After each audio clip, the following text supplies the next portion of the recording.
नमस्कार, study IQ IAS Hindi में आप सबका बहुत बहुत स्वागत है। मैं हूं विरत दुबे और हम चर्चा करने वाले हैं बुक बैंक सीरीज में आज सुभाष कश्यप जी के बारे में। और जैसा कि आप सब लोगों को यहाँ पर मालूम है, हम आर कॉन्स्टिट्यूशन यानी कि हमारा संविधान के बारे में पढ़ रहे हैं और इसमें हम टॉपिक 14 जो है या अध्याय 14 जो है वहाँ तक पहुँच चुके हैं। और इसमें हम अनुच्छेद भाग 6 और भाग 8 के विषय में बात कर रहे हैं, जो अनुच्छेद जिसमें 152 से लेकर के 213 और 239 से लेकर 240 तक के परिप्रेक्ष्य में चर्चा करेंगे। पिछले सेशन में मैंने आपको बताया था कि भाग 6 में इतने ही अनुच्छेद नहीं है, ना ही भाग 8 में केवल यहीं तक ही है, लेकिन क्योंकि हम अध्याय 14 में राज्य और संघ राज्य क्षेत्रों के बारे में पढ़ रहे हैं, इनमें आपके वो अनुच्छेद छूट गए हैं जो इन दोनों जगहों की न्यायपालिका से संबंधित है। ठीक है, क्यों छूट गए हैं? क्योंकि न्यायपालिका को हमने एक साथ न्यायपालिका वाले चैप्टर में पहले ही कवर कर लिया है। और ये आप एक पॉइंट देख पा रहे होंगे कि ये वो तमाम सारे प्रोग्राम्स हैं जो स्टडी IQ IAS हिंदी के माध्यम से लगातार आप तक पहुंच रहे हैं। आप इन सारे प्रोग्राम्स को देख सकते हो 1 बाय 1 जाके चैनल पर। तो चलिए देखते हैं कि क्या है आज का विषय। और इसमें हम कार्यपालिका के बारे में सब समझेंगे, राज्यपाल की शक्तियां वगैरह, कृत्य जो हैं, ये सब चीजें हम समझ चुके हैं। तो राज्यपाल की शक्तियों से संबंधित कुछ पॉइंट्स हैं जिन पर हम आज डिस्कशन करने वाले हैं। ठीक है, इन सब मुद्दों पर आज हम चर्चा करेंगे और इसी से संबंधित जो MCQs हैं उनके ऊपर आज हमारा ये सेशन है। तो हम MCQs की तरफ बढ़ेंगे, लेकिन थोड़े पॉइंट्स हैं जिनके ऊपर हम चर्चा कर लेते हैं पहले शुरू करने से पहले। वो पॉइंट्स क्या हैं? सबसे पहले अनुच्छेद 163 की बात करते हैं, आर्टिकल 163। देखिए, जब हम राज्यपाल की शक्तियों के बारे में बात करते हैं तो इसके लिए कोई पृथक अनुच्छेद या फिर कोई भाग या फिर कोई अध्याय इत्यादि नहीं दिया गया है। ये अलग अलग अनुच्छेदों से प्राप्त शक्तियां हैं या शक्तियों जैसी सी दिखाई देती हैं। जैसे कि आपने राष्ट्रपति के मसले में भी देखा कि राष्ट्रपति के लिए अलग से किसी शक्ति का ब्यौरा नहीं दिया गया है, तो वैसे इसमें भी अलग से किसी शक्ति का ब्यौरा नहीं है। तो इसमें भी हम लोग यही समझने का प्रयास करेंगे कि वो कहाँ है। जैसे आर्टिकल नंबर 163 क्या कहता है? ये राज्यपाल के संदर्भ में है। किस संदर्भ में है? राज्यपाल के किस तरह से संदर्भ में है? राज्यपाल से इस तरह से संदर्भित है कि राज्यपाल जब भी कोई कर्तव्य करेगा, राज्यपाल के जो भी कृत्य होंगे, ठीक है, राज्यपाल के द्वारा जो भी कृत्य किए जाएंगे या उसके द्वारा जो भी कर्तव्य निभाए जाएंगे, वो मंत्रिपरिषद की सलाह एवं सहायता से किए जाएंगे। किससे किए जाएंगे? सलाह एवं सहायता से किए जाएंगे। अब अगर इस बात को समझने का प्रयास करें तो ऐसा कुछ स्टेटमेंट आपने राष्ट्रपति के लिए भी सुना होगा, है ना? ऐसे स्टेटमेंट्स आपने किसके लिए भी सुने होंगे? राष्ट्रपति के लिए भी सुने होंगे। उसी तरीके से यहाँ राज्यपाल के लिए भी है। राज्यपाल राष्ट्रपति में काफी ज्यादा अंतर नहीं है, लेकिन कुछ मामलों में अंतर है। जैसे कि एग्जाम्पल के तौर पर राष्ट्रपति का चुनाव होता है ना? लेकिन जो राज्यपाल है, राज्यपाल उसका चुनाव नहीं होता। राज्यपाल का चुनाव नहीं होता, राष्ट्रपति का चुनाव होता है। इसी तरीके से अगर हम देखें तो कई भी सारी शक्तियां अलग अलग तरीके से होती हैं जो राष्ट्रपति और राज्यपाल में पृथकता जो है वो रिप्रेजेंट करती हुई दिखाई देती हैं। कई सारी चीजें, जैसे एग्जाम्पल के तौर पे और भी पॉइंट्स दे सकते हो आप। जैसे कार्यकाल की बात करते हैं तो कार्यकाल इनका कितना वर्ष होता है? 5 वर्ष, जबकि ये प्रसाद पर्यंत काम करते हैं। प्रसाद पर्यंत, है ना?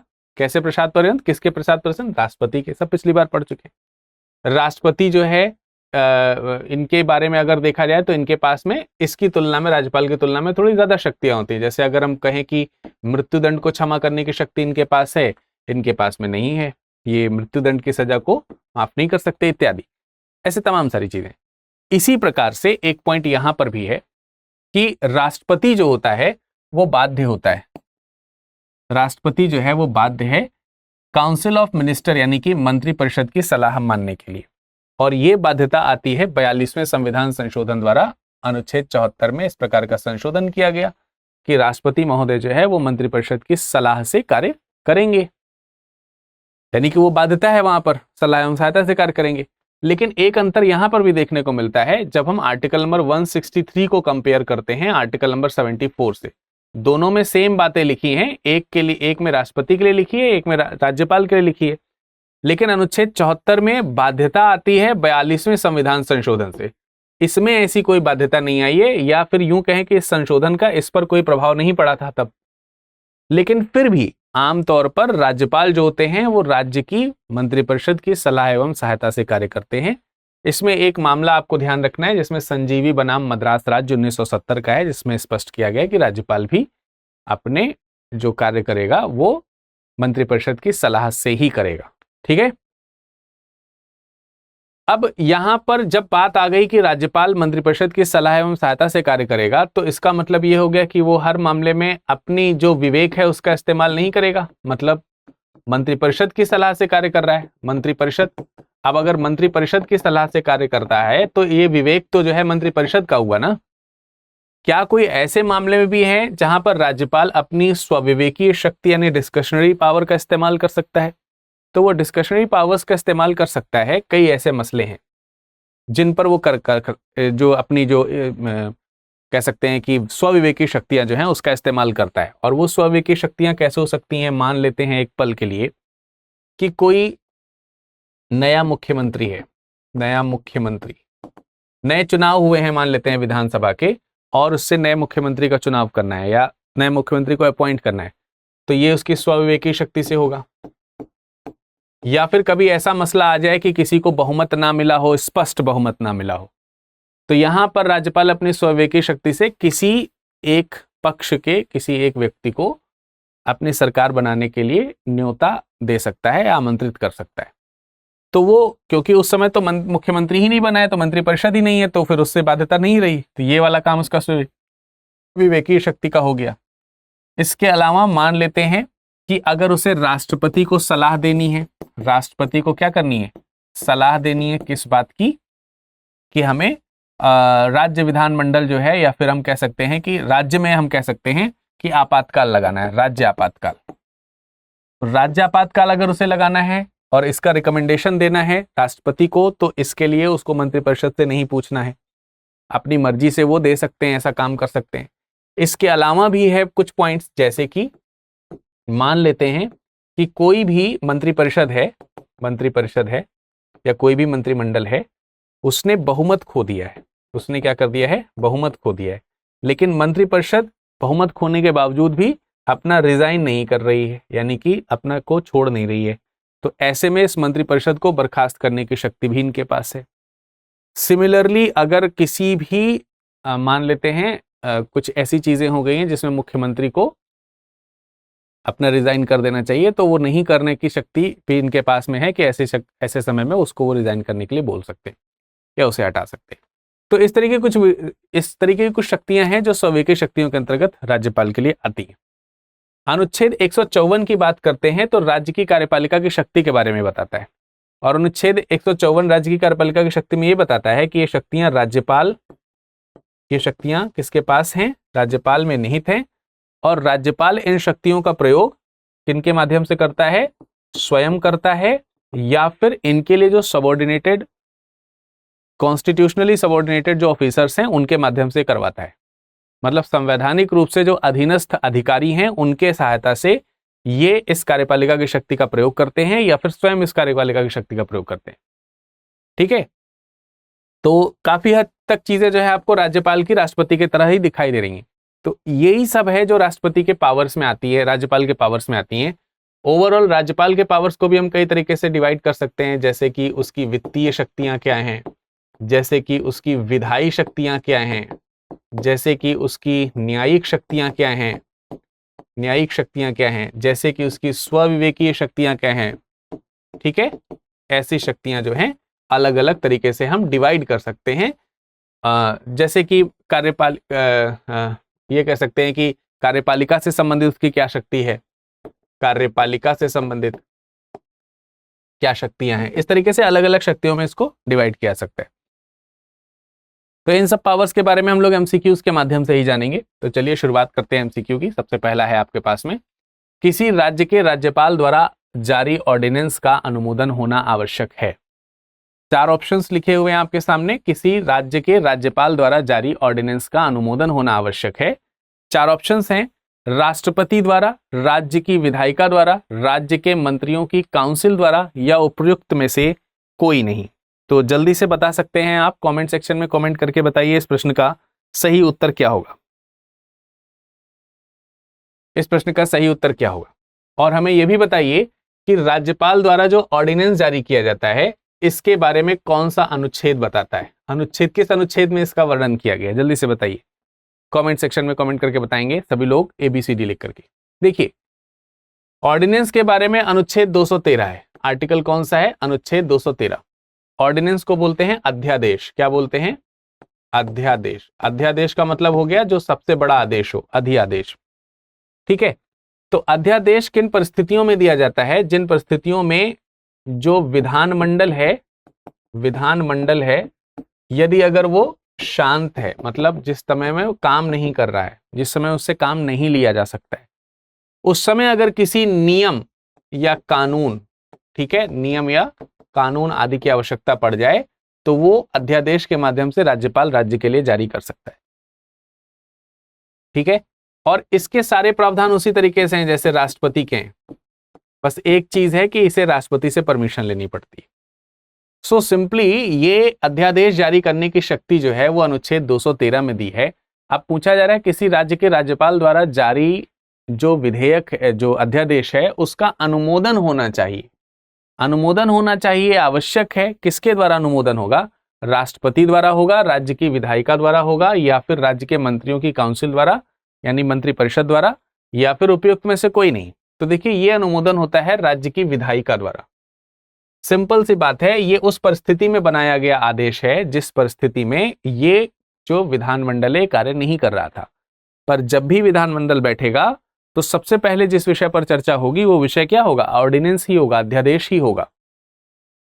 तो इसका मतलब उसका अनुमोदन जो है वो किस में हो रहा है? राज्य की विधायिका में हो रहा है। सिंपल सी बात है। ऐसा ही केंद्र में राष्ट्रपति के समय में भी होता है, ऐसे ही राज्य के विधानमंडल के लिए भी इस्तेमाल हो रहा है। ठीक है, तो इसका करेक्ट आंसर क्या हो गया? Option number B. अगला प्रश्न है, राज्यपालों के संदर्भ में निम्नलिखित में से कौन सा कथन सत्य नहीं है?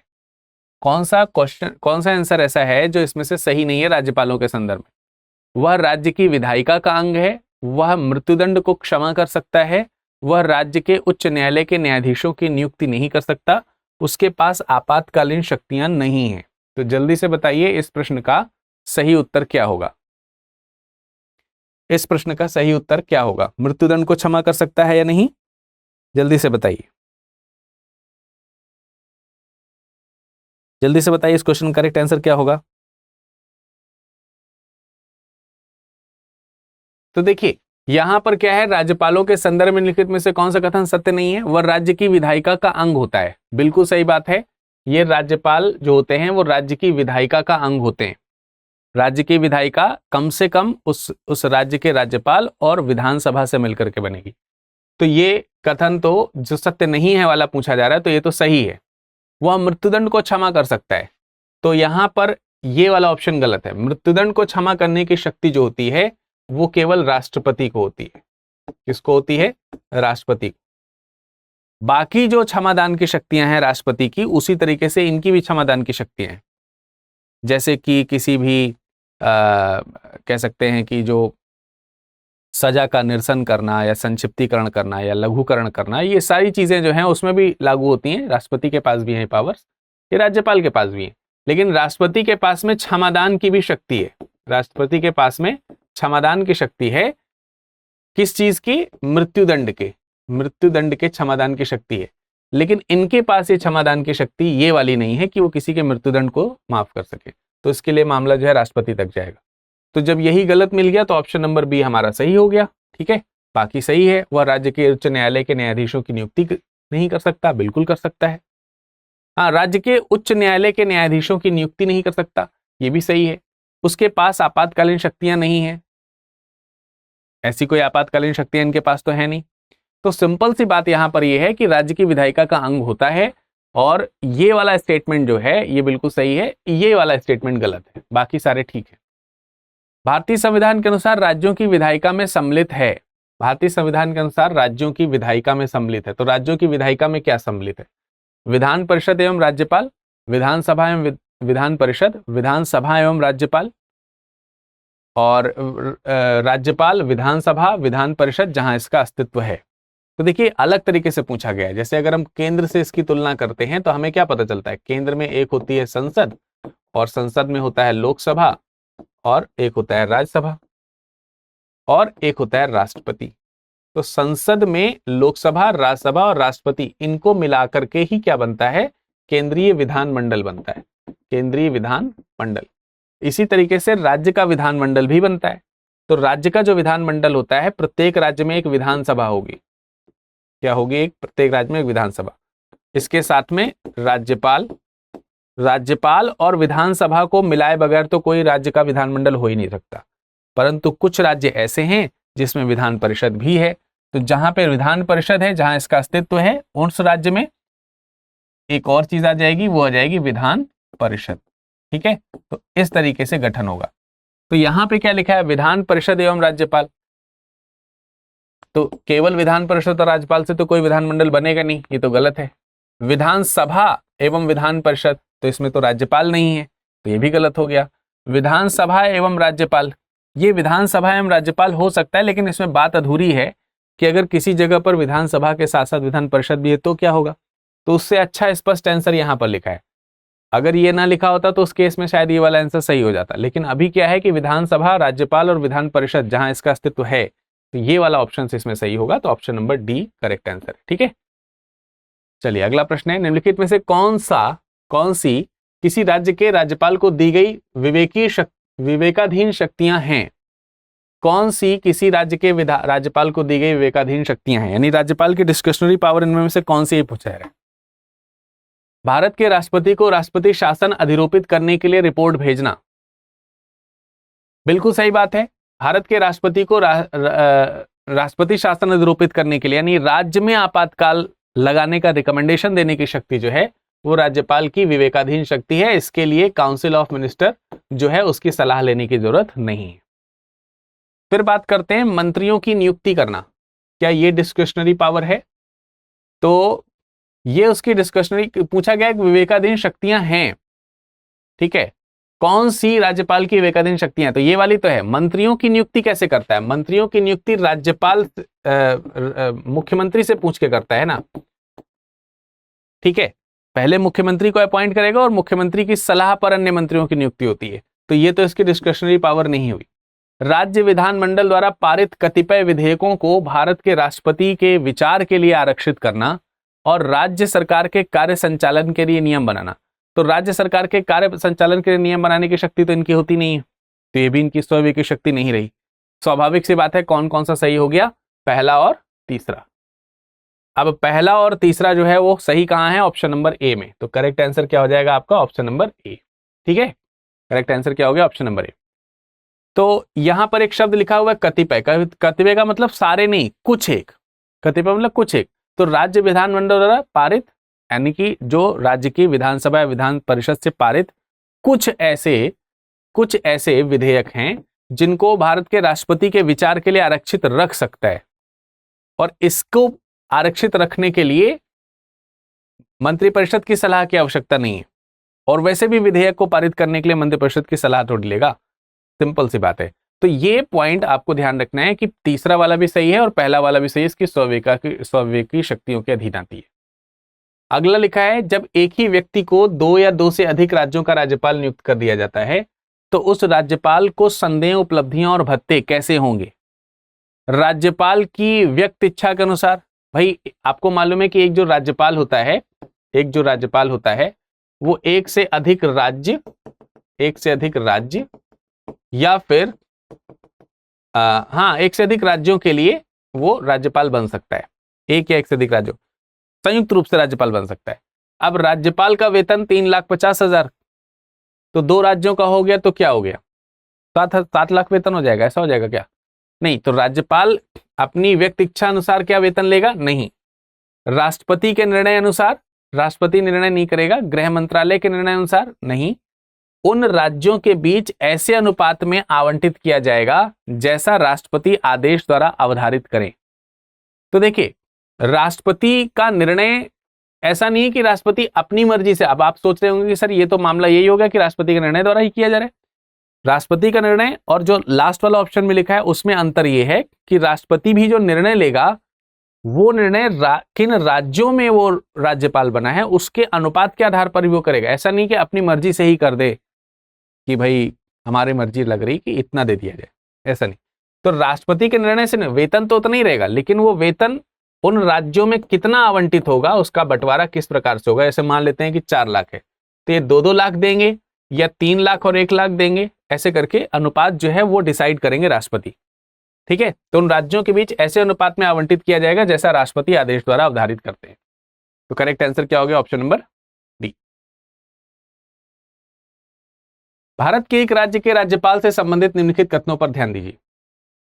अब इन कथनों पर ध्यान देते हुए आंसर दीजिए। उसे जन्म से भारत का नागरिक होना चाहिए, क्या ये सही है? उसकी आयु कम से कम 35 वर्ष होनी चाहिए, ये 35 लिखा है। उसकी आयु कम से कम 35 वर्ष होनी चाहिए। उसमें लोकसभा का सदस्य होने की योग्यता होनी चाहिए। एक से अधिक राज्यों का राज्यपाल हो सकता है। तो ये सही है कि नहीं सही है, आपको बताना है कि कौन कथनों पर ध्यान देना है और बताना है राज्यपाल के साथ। तो उसे जन्म से भारत का नागरिक होना चाहिए, ये गलत है। उसे भारत का नागरिक होना चाहिए। उसकी आयु कम से कम 35 वर्ष होनी चाहिए, ये सही है। उसे लोकसभा का सदस्य होने की योग्यता होनी चाहिए, ऐसा भी कुछ नहीं है। वह एक से अधिक राज्यों का राज्यपाल हो सकता है, बिल्कुल हो सकता है।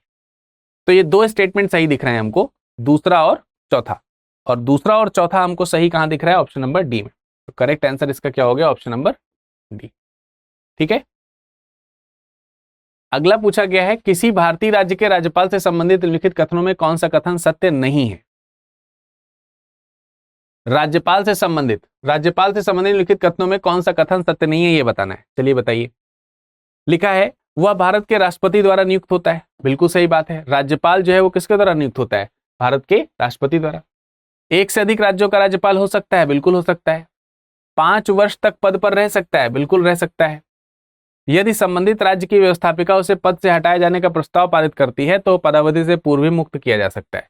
तो ये वाला स्टेटमेंट सत्य नहीं है भाई। राज्यपाल को हटाने में किसी व्यवस्थापिका की जिम्मेदारी नहीं होती।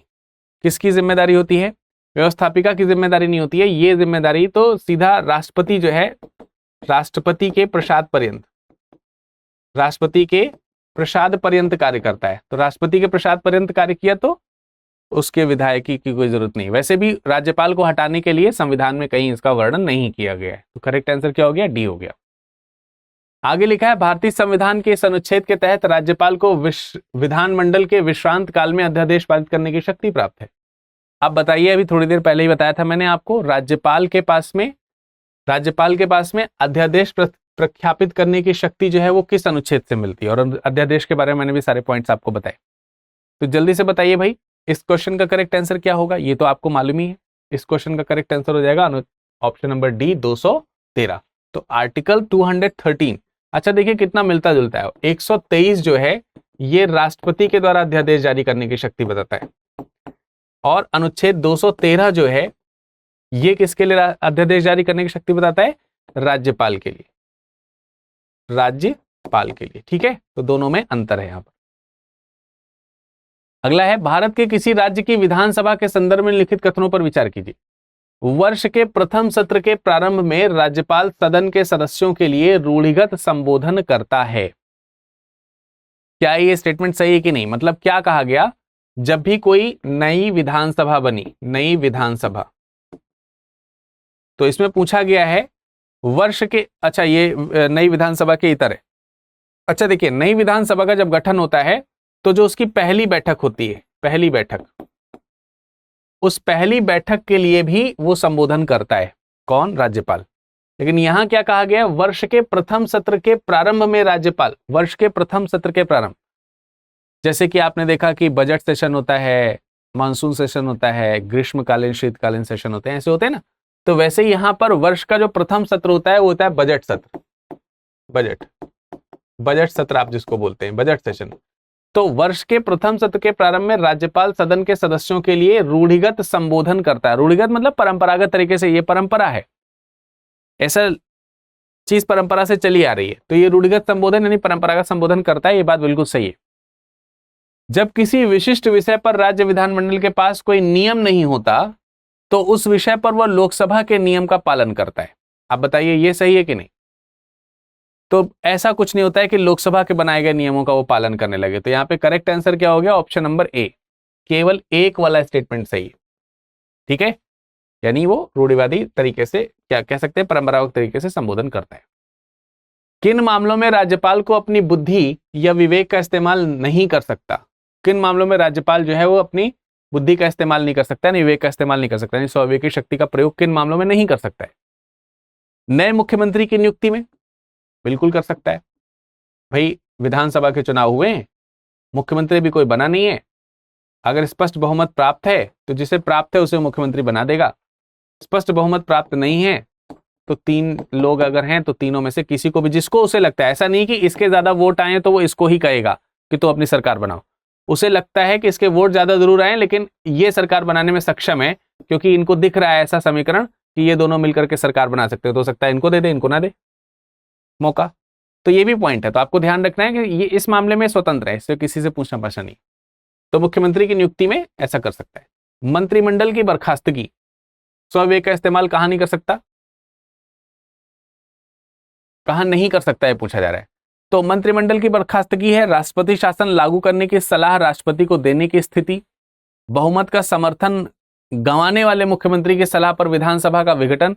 देखिए इन जगहों पर तो वो स्वविवेकी शक्ति का इस्तेमाल करता है। मंत्रिमंडल को वो बर्खास्त अपनी मर्जी से नहीं कर सकता, मंत्रिमंडल को अपनी मर्जी से बर्खास्त नहीं कर सकता। एक कंडीशन में कर सकता है, जब मंत्रिमंडल ने क्या कर लिया हो, सदन में अपना विश्वास क्या कर लिया हो, सदन में अपना विश्वास खो दिया हो और उसके बावजूद भी ये रिजाइन ना कर रहे हो, तो उस कंडीशन में मंत्रिमंडल की बर्खास्ती कर सकते हैं। लेकिन यहां पे वो विशेष परिस्थिति नहीं लिखी है, सामान्य परिस्थिति लिखी है। मंत्रिमंडल की सामान्य तरीके से बर्खास्तगी कर सकता है क्या, तो वो नहीं कर सकते। तो इसका करेक्ट आंसर क्या हो जाएगा, ऑप्शन नंबर बी। बाकी सारी चीजें कर सकते हैं। अगर बहुमत का समर्थन गंवाने वाले मुख्यमंत्री की सलाह पर विधानसभा को भंग करने का आदेश दे, मान लेते हैं कभी कभी ऐसा होता है, उन्हें लगता है कि किसी मुख्यमंत्री को लगा कि हमारी सरकार का बहुमत नहीं है, तो सरकार का बहुमत सिद्ध अगर हम करने जाएंगे तो बहुमत सिद्ध नहीं कर पाएंगे, ऐसी सिचुएशन बन गई है। यानी मुख्यमंत्री जबरदस्ती अगर ये कह रहा है कि विघटन कर दीजिए तो वह जबरदस्ती विघटन नहीं करेगा। सामान्य तौर पर मुख्यमंत्री के कहने पर राज्यपाल जो है वो क्या कर सकता है, सभा का विघटन कर सकता है, लेकिन उस परिस्थिति में नहीं करेगा जिस परिस्थिति में मुख्यमंत्री ने समर्थन गंवा दिया है। तो जब समर्थन गंवा दिया है तो अब राष्ट्रपति के ऊपर आपका हक नहीं है, अब राष्ट्रपति अपनी मर्जी से काम करेगा। फिर आप विधानसभा अगर भंग करने के लिए कहते भी हैं तो नहीं करेगा, आपको हटा के दूसरे व्यक्ति को मुख्यमंत्री बना देगा, है ना। तो ये पॉइंट यहां पर वो कर सकते हैं। तो इसका मतलब ये होगा, इसका करेक्ट आंसर ऑप्शन बी रहेगा। तो उम्मीद करते हैं कि राष्ट्रपति की शक्तियों से संबंधित जो पॉइंट्स हैं वो मैंने आपको बताए हैं वो समझ में आए होंगे। अगले अध्याय में मुलाकात करेंगे तो और सारी चीजों के भी बारे में हम आपको बताने का प्रयास करेंगे। और अभी ये चैप्टर फिनिश नहीं हुआ है, इसमें तमाम सारे अभी जो अनुच्छेद हैं वो बाकी हैं, उन पर हम अगले एमसीक्यूज की सीरीज लाकर चर्चा करेंगे। इस लेक्चर की पीडीएफ आप इसे स्कैन करके या फिर इस टेलीग्राम ग्रुप से जुड़ करके पा सकते हैं। आप बाकी चीज़ों के लिए हमारे सोशल मीडिया हैंडल से भी जुड़ सकते हैं। आज के इस लेक्चर में फिलहाल इतना ही, मुलाकात करेंगे अगले सत्र में, तब तक के लिए नमस्कार, धन्यवाद।